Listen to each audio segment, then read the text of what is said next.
Jagmeet Singh, good to see you. Thanks for dropping by to speak with you. Appreciate it. Great to be here with you. What's the feeling as the convention wraps up here? The feeling is great. We've had the most well-attended, so the largest, the most diverse, and the youngest policy convention in our history. We're coming off of great excitement. I guess the central message that I took from your speech last night was highly focused on dealing with inequality in many different forms. That's right. But the expression you used was the time for timid is over. That's right. Who's being timid? Well, the government's being timid.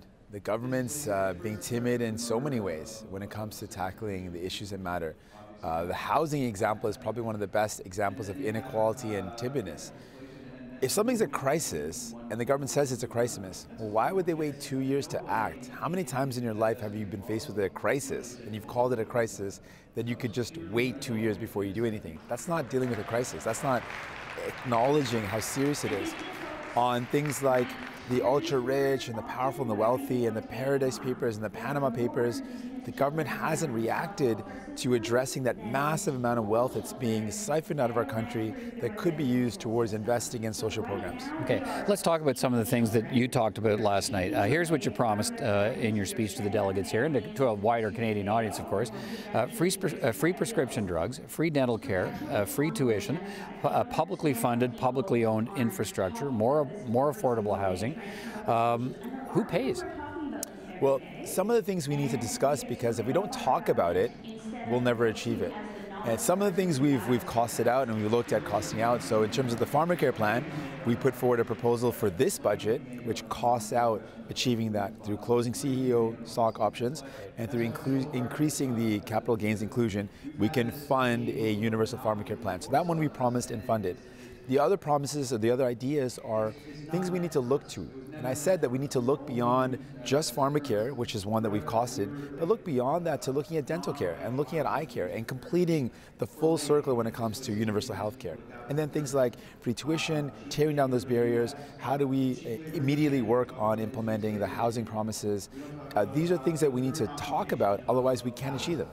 Let's talk a little bit about staying with the who pays question. So, with who pays. So, we have a government that has made a case for deficit spending, and so far Canadians seem to be, they're still pretty popular with Canadians. Would you outspend the Liberals when you look at what is required to be done in Canada? Would you be fine with larger deficits than even we have under the Liberal government? Well, it depends on what you use the deficit for. If the government uses deficits to fund things like pharmacare or use it to fund things like affordable housing now, those are good promises.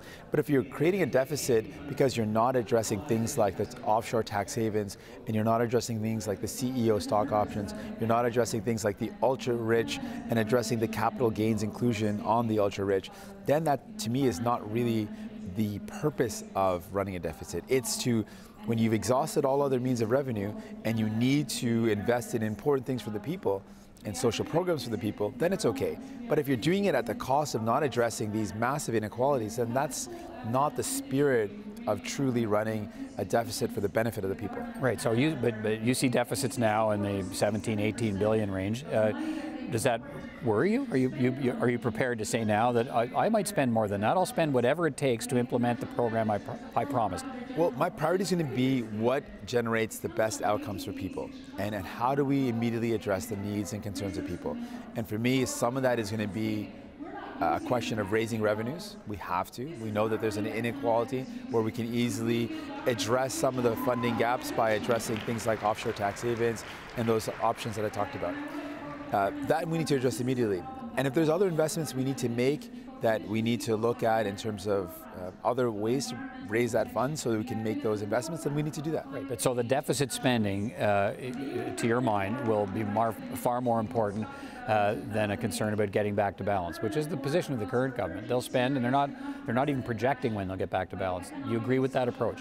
Well, the only reason why I'm being very specific on this is I don't agree with the current government's approach because they're not addressing all these other sources of inequality. If they were addressing offshore tax havens and CEO stock options and the capital gains, and they had addressed all that and were running deficits, I would say they're doing, and they were using that deficit to pay for social programs, I would agree. But because there's all these criteria that I have to put in, I can't just say yes or no. I have to point out the differences here, and those are the differences. Okay, let me talk a little bit, as far as I saw this weekend, and I think I saw every moment of the convention, that's what we do.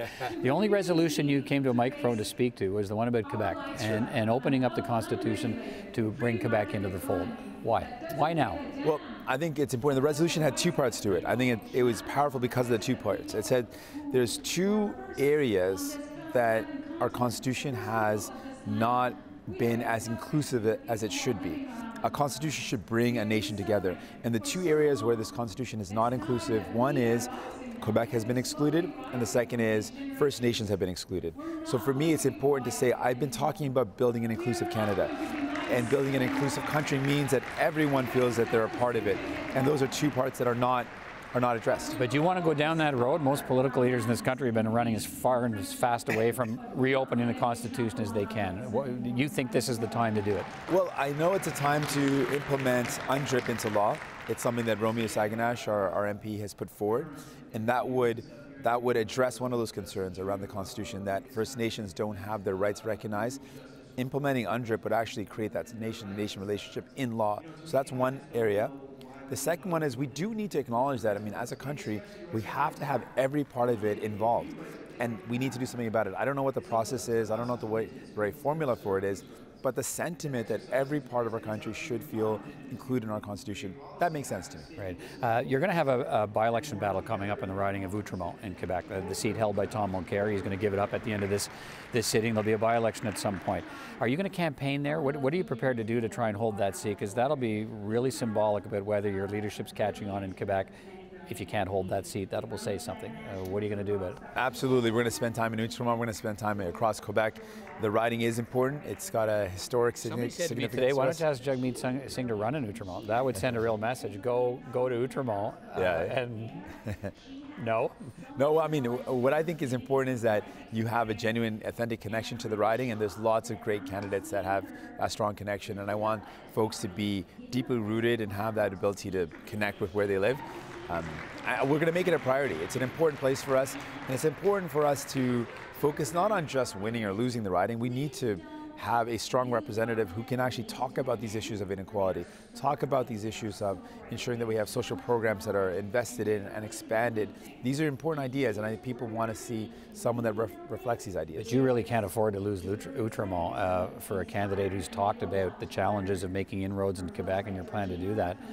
You can't afford to lose that riding, can you? Well, I mean, ideally, I want to win everything. I mean, there's no one riding that I don't want to win. I want to win everything, but it's not just because I want to win it. It's really about telling the story of the people that are feeling stuck in society, the feeling that there's two different worlds, and we want to be that voice, and we want to be that voice for Outremont, we want to be that voice for all of Quebec, we want to be that voice for all of Canada. We want to be the voice of the people that are feeling that Canada could be better, and we want to tap into that feeling and make it better. And you jumped on in your remarks, a couple of minutes left here, you jumped on your remarks last night at Netflix, and that's a big issue in Quebec, and it's an issue elsewhere, but really big in Quebec. Why are you taking on Netflix? Well, I mean, this is the example of the inequality or the unfairness when this government talks about being there for everyday people. Why is it that a company that's an international company, an American company, doesn't have to pay the same or contribute the same way as a local Canadian company? A local Canadian company would have to pay their fair share here in Canada. Why is it that a foreign company has a separate set of rules? That, to me, speaks to the unequal playing field that's being created. That's not justice, that's not fairness. We need to make sure that all companies have that equal playing field, and that's what I'm concerned about. Okay, a couple of things to finish on. Fundraising, the party's got some real challenges, and polling numbers, real challenges too, stuck in the mid-teens, 18% or so polling across the country. How are you going to change that? How are you going to get money back to the NDP? You need money to fight an election campaign, and when do you hope to start seeing the Jagmeet Singh effect pay off in the polls? Well, with fundraising, it's a reality, and of course we're going to have to raise funds, and we're going to work hard at that. With the connection with people, that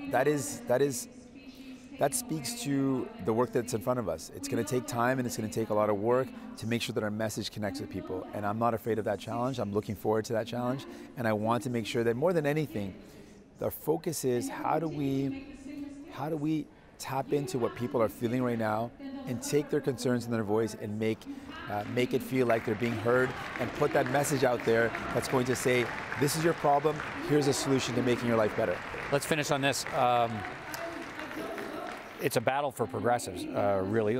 Liberals and New Democrats fighting over, in some cases, the same pool of voters when it comes time to try and form government. Let's finish on this. What's the difference between you and Justin Trudeau?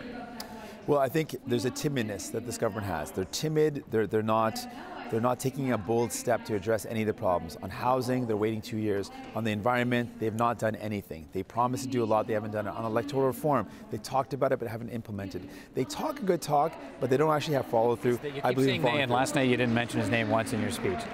What's the difference between you and Justin Trudeau as leaders? Justin Trudeau. Justin Trudeau talks a lot. I think he talks about sympathy, but he doesn't have the same empathy. He hasn't lived the experiences that people face. He hasn't faced the struggles that people face. So for me, it's not just a talking point. For me, it's what I feel. Injustice hurts me, and I want to do something about it. Inequality offends me, and I want to tackle it. Right, Jagmeet Singh, good to talk to you again, and thanks for dropping by to speak to us after a busy weekend. And my pleasure. You've been out and about the whole convention. I'm hearing every place you've been, so you're a leader that's in there with all the people having fun this week. That's it. So it's good to talk to you. Great talk. Thank you. Take care. Take care.